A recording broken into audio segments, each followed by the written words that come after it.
Bonjour à tous, c'est Tristana. Aujourd'hui, je vous retrouve pour vous parler à nouveau de lithothérapie et d'un certain type de pierre. Donc aujourd'hui, on va parler des grenats verts. Donc certains grenats verts, j'ai pas tous les types de grenats verts qui peuvent exister, j'ai pas toutes les variétés, mais j'en ai deux sortes en fait, et donc j'ai testé ces deux types de grenats verts. Donc je vais vous montrer les grenats que j'ai du coup. Donc déjà, il y a le grenat Uvarovite. Alors le grenat Uvarovite, je l'ai en pendentif, donc voilà, avec de l'étain. Il a vraiment un bel éclat, le grenat, comme ça, sous cette forme un peu avec des petits cristaux. Donc ça, c'est le collier que j'ai porté pour tester le grenat Uvarovite. Je l'ai aussi sous forme comme ça, donc pareil, ce sont des cristaux tout petits en fait. Donc voilà. Ça c'est mon autre pièce de grenat Uvarovite. Et puis j'ai aussi les bracelets. Alors les bracelets c'est du grenat Tsavorite. Donc ce sont les perles vertes. Donc c'est des bracelets que j'ai fait pour moi. Donc les perles vertes c'est du grenat Tsavorite. Donc là j'ai mis non binaire. Et ça c'est du cristal de roche. Hein. Et c'est les perles vertes donc du coup. Voilà. J'ai envie de regrouper donc tous les grenats verts ensemble, alors pas tous du coup, il n'y a que le grenat Uvarovite et le grenat Tsavorite que j'ai testé, mais en fait je les ai portés ensemble, j'ai porté mes bracelets et j'ai porté mon pendentif, et ça je l'ai plutôt utilisé pendant le sommeil. Donc déjà je vais commencer par vous parler du grenat Uvarovite. Donc qu'est-ce que j'ai ressenti avec lui plus particulièrement, parce que du coup j'ai essayé de différencier quand même un peu les deux types de grenats pour voir quelles sont les subtilités en fait dans leur action. Alors avec le grenat Uvarovite, donc celui-là, mais aussi celui-là, en fait j'ai ressenti donc ce que j'ai vraiment principalement ressenti, c'était le fait que j'étais plus dans ma vérité personnelle, c'est-à-dire que je me faisais confiance, je faisais confiance en ma vérité à moi, ce que je pense qui était vrai, et pas me laisser influencer en fait. Pas me laisser influencer par la vérité des autres, par ce que les autres voudraient m'imposer. Donc ça c'est vraiment quelque chose que j'ai ressenti très fortement, même avec aussi les bracelets. Mais les bracelets ça a été un petit peu plus subtil, un petit peu plus... Voilà, c'est peut-être parce que c'est des bracelets, hein. C'est peut-être ça aussi, c'est peut-être la forme du cristal qui fait que c'est plus doux. Mais en tout cas, voilà, moi j'ai vraiment ressenti ça avec le grenat Uvarovite. J'ai aussi senti qu'il y avait un apaisement au niveau du mental.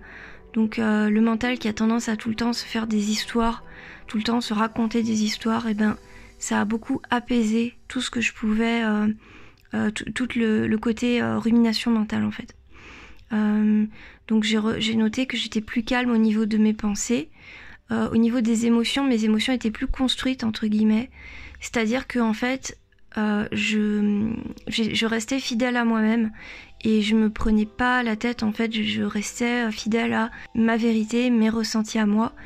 Et donc, par conséquent, mes émotions étaient plus... je me laissais plus submerger par des émotions qui n'avaient pas vraiment de réelle cause en fait fondamentale. Et donc c'était vraiment très apaisant puisque ça calmait le côté hyperactif que je peux avoir à cause du trouble de l'attention, le côté hyperactivité mentale, tout ça. J'ai ressenti que c'était vraiment une pierre qui nous donne des conseils un peu pragmatiques en fait. Des conseils sur qu'est-ce qu'on doit faire de notre vie, qu'est-ce qu'on doit faire au quotidien, qu'est-ce qu'on doit faire en fait à un niveau vraiment pragmatique. Et donc pour moi c'est aussi une pierre de confiance en soi. Pierre de confiance en soi dans le sens où on va se faire confiance, on va faire confiance en ce qu'on pense être vrai et ce qu'on juge être vrai. Donc ça c'est très important pour les gens qui sont tendance à être trop influençables ou dans les situations aussi toxiques avec certaines personnes. Ça nous permet de garder le cap en fait de bah voilà, ce qu'on pense en fait tout simplement quoi, nos choix, nos décisions. Le grenat Uvarovite, il a un côté un peu plus sauvage, je dirais, sauvage, vraiment c'est ce que j'ai ressenti, et plutôt brut en fait. Vraiment un côté sans concession et pas vraiment pas se laisser déstabiliser en fait par les autres. Et c'est vraiment un rempart en fait contre tout ce qui peut nous déstabiliser. Et du coup, c'est très agréable en fait. C'est vraiment très agréable parce qu'on n'a pas tout le temps cette voix cette voix qui, quand on n'a pas confiance en soi, qui nous dit qu'on a peut-être tort, qu'on se trompe, etc. Là, non, ça va vraiment être, on va vraiment faire confiance en nos capacités de jugement en fait. Et avec le grenat Uvarovite, c'était vraiment très fort. Avec le grenat Tsavorite, donc les bracelets, voilà. Alors avec le grenat Uvarovite, alors c'est peut-être aussi la forme, parce que les bracelets, je trouve que c'est toujours plus doux avec les bracelets qu'avec les formes cristallisées ou les pendentifs. Donc c'est peut-être ça aussi, hein. Je ne sais pas trop. Là, j'avoue, c'est un peu compliqué de faire la différence. Donc en tout cas, moi, ce que j'ai ressenti, mon ressenti personnel avec ces bracelets de grenat Tsavorite, c'est que c'était plus doux quand même. C'était plus doux que le grenat Uvarovite. Donc c'était pareil, hein, j'étais vraiment dans ma vérité. Mais par contre, c'était beaucoup plus sensible. J'ai eu des moments comme ça avec ce grenat Tsavorite où en fait je sentais que j'en voulais en fait à la société, à mes parents, à tous les systèmes en fait qu'on m'a fait porter en fait le poids d'une culpabilité. Donc et ça j'ai vraiment ressenti cette injustice en fait qui m'a été faite, et ça je l'ai vraiment conscientisé en fait avec le grenat Tsavorite. J'ai vraiment conscientisé ça. J'avais plus de capacité à me protéger moi-même en fait, à me protéger et à rester fidèle envers moi en fait, à rester fidèle à moi-même et à me protéger tout simplement, et aussi à me respecter. Ça c'était vraiment aussi quelque chose, le respect de soi en fait. Avec les grenats verts, je pense qu'on apprend à accorder plus de valeur à notre vérité, à ce qu'on ressent et à ce qu'on pense, et tout ce qu'on est en fait. On s'accorde plus de valeur et on s'écoute davantage, et donc ça permet d'enseigner le respect de soi. Donc je pense que les grenats verts, ça peut être une très bonne pierre pour tous les gens qui ont tendance à se faire marcher dessus, les gens qui ont tendance à être en burn-out parce que ils se laissent influencer par les autres, les gens qui ont tendance à attirer des gens à eux qui vont leur imposer leur mode de penser, leur façon de penser. Et bien pour ces gens-là, le grenat vert, je pense qu'il peut vous apprendre à davantage vous écouter, davantage vous respecter et vous imposer face à ces personnes. Et le grenat, pour revenir au grenat Tsavorite, j'ai ressenti qu'il avait beaucoup plus de douceur, et il était plus apaisant, et il avait beaucoup plus d'égard pour ma sensibilité. Donc je pense que c'est bien le grenat Tsavorite pour les gens qui sont plus sensibles. Les grenats verts, ils m'ont aussi appris à agir avec la noblesse du cœur. Donc c'est comme ça que j'ai envie d'appeler cette sensation que j'ai eue avec les grenats verts. C'est-à-dire que ils m'ont aidé à y voir plus clair dans certaines situations. Et aussi le fait de rester vraiment inflexible face au manque de respect que l'on peut subir de la part de notre entourage. Et donc agir avec une certaine noblesse envers soi-même, mais aussi une noblesse par rapport à tout ce qu'on pense être vrai, tout ce qu'on pense être juste. Et aussi ne jamais se soumettre à la pression extérieure, mais rester toujours fidèle à soi-même. Ne pas se soumettre à une pression extérieure. Donc pour moi, c'est une pierre de protection, une pierre d'autoprotection. Et elle peut être très bien, donc comme je l'ai dit, pour affronter les personnes toxiques qui essayent de nous déstabiliser constamment, ou de nous faire croire qu'on est ceci, cela, qu'on est fou. Non, le grenat vert, il va vraiment remettre les pendules à l'heure, et nous restabiliser, en fait nous recentrer dans notre axe. En fait on va être recentré dans notre axe avec le grenat vert. Quand on est quelqu'un qui est influençable, on a tendance à être un peu à se laisser porter par les autres, et le grenat vert il peut être très bien pour les gens qui ont besoin d'élaborer une vérité qui leur est personnelle et de garder le cap sur cette vérité qui leur est personnelle. Et puis enfin, donc avant de passer à la partie rêve et sommeil, j'avais envie de dire que le grenat vert, c'est vraiment une pierre que je recommande pour le recouvrement d'âme. Le recouvrement d'âme, c'est une technique qui permet vraiment de s'aider soi-même et de reprendre le contrôle de sa vie, reprendre le contrôle de soi-même. C'est vraiment une pierre qui peut vous accompagner dans ce processus, que ça soit effectué seul ou effectué avec un thérapeute.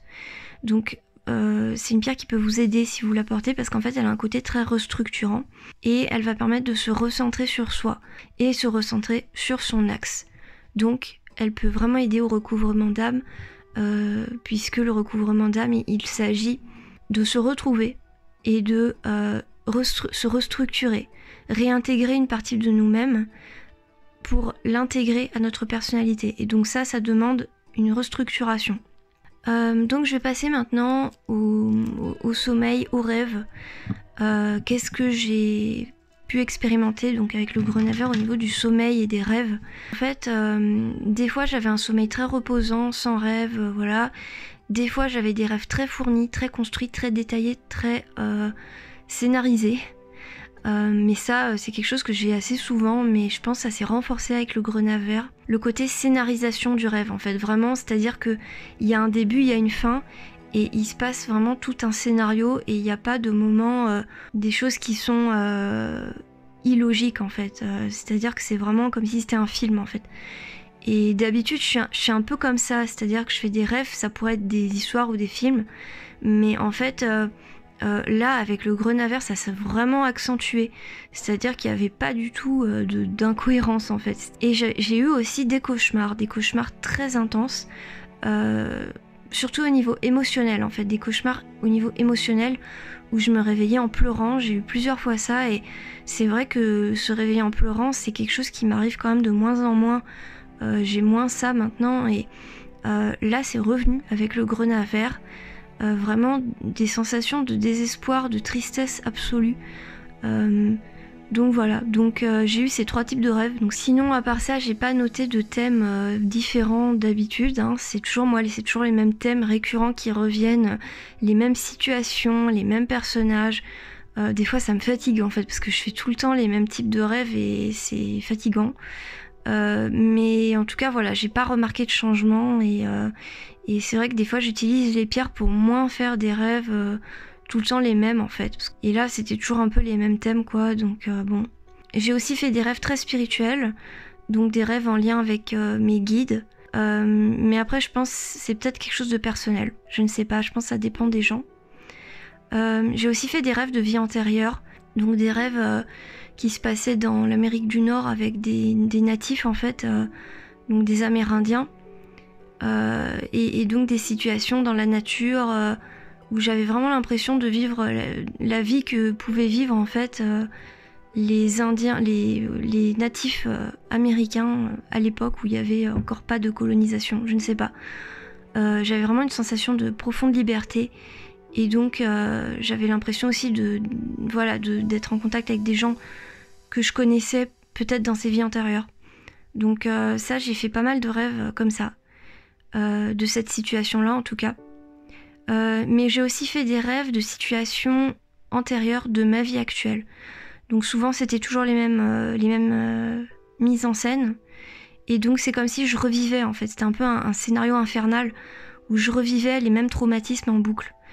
Et donc en fait j'ai remarqué avec le grenat vert que plus je faisais ces rêves, plus en fait je prenais de l'aisance dans ces situations, et plus je prenais le pouvoir sur ces situations, et au final je m'en libérais en fait. Je me barrais tout simplement, ou voilà, je disais aux gens leur cas de vérité, et je claquais un peu la porte, et je me libérais enfin de cette situation, mais en même temps je suis pas l'impression non plus de m'en être vraiment libérée, puisque je faisais tout le temps ces rêves en fait qui revenaient, et aussi des rêves comme je l'ai dit où je pleurais, où j'étais vraiment très triste. Mais je me demande si le grenat vert au niveau des rêves, il peut pas aider peut-être à se libérer des situations émotionnelles qui nous pèsent, ou des choses qui nous ont très fortement marquées, des situations qui nous ont très fortement marquées. C'est pour ça que je pense aussi aux rêves de vie antérieure, puisque moi j'ai tout le temps des rêves qui reviennent en boucle, très violents, et je pense que ce sont des vies antérieures, puisque c'est toujours la même chose. Et j'ai toujours pas réglé en fait cette situation, je le vois dans mes rêves, c'est-à-dire que je suis tout le temps sous l'emprise de cette situation. Par contre, les situations de ma vie actuelle, j'arrive petit à petit à m'en libérer parce elles m'ont moins marqué, je pense, elles ont moins marqué mon âme que ces situations de vie antérieure très, très douloureuses. Je me demande si les grenaveurs au niveau des rêves, ils peuvent pas avoir une action quand même de résilience émotionnelle, dans le sens où on va travailler sur soi. Et peut-être que les nuits où je faisais pas du tout de rêve, les périodes où je faisais pas du tout de rêve, ben peut-être c'était pour me reposer aussi, hein, parce que c'était des rêves quand même assez intenses. Quand je faisais des rêves, c'était intense. Donc je me demande si c'était pas aussi pour me reposer. Et puis voilà, il y a vraiment ce côté où en fait c'est beaucoup moins chaotique que mes rêves habituels, où là c'est juste des émotions, des vagues d'émotions, voilà, il n'y a rien de vraiment concret. Mais là non, c'est vraiment travailler sur soi, travailler sur ce qu'on a vécu. Donc c'était vraiment assez construit, quoi. Et c'était pas comme d'habitude, c'était pas juste des flots d'émotions. Voilà, il y avait quelque chose à en déduire, il y avait quelque chose à en apprendre. Et c'était pas juste des images, des sensations un petit peu décousues où on peut pas trop en tirer du sens. C'était pas vraiment ça. Pour moi, c'était pas une pierre qui m'a fait sortir de ma zone de confort, en tout cas pas trop. Une pierre de travail sur soi, ça c'est clair. Et moi, ce que j'ai le plus apprécié dans le travail avec cette pierre, c'est le côté très confiance en soi, restabilisation, reprise de pouvoir sur sa vie. Ça, j'ai beaucoup apprécié ça parce que j'en avais vraiment besoin. Et là, je sens que j'ai vraiment repris le contrôle, et ça peut donner aussi un côté peut-être un peu psychorigide, hein. Moi, personnellement, ça m'a beaucoup apaisé de développer un peu ça, parce que là, c'était trop décousu. Et là, ça m'a reconstruite, on va dire, donc ça m'a fait beaucoup de bien. Donc voilà, je sais pas si tout le monde aura la même expérience que moi. En tout cas, si vous avez pu tester le Grenaver, bah, n'hésitez pas à me laisser en commentaire votre expérience personnelle avec cette pierre. Merci à tous de m'avoir regardé, et puis je vous dis à bientôt sur la chaîne pour de prochaines vidéos. Salut!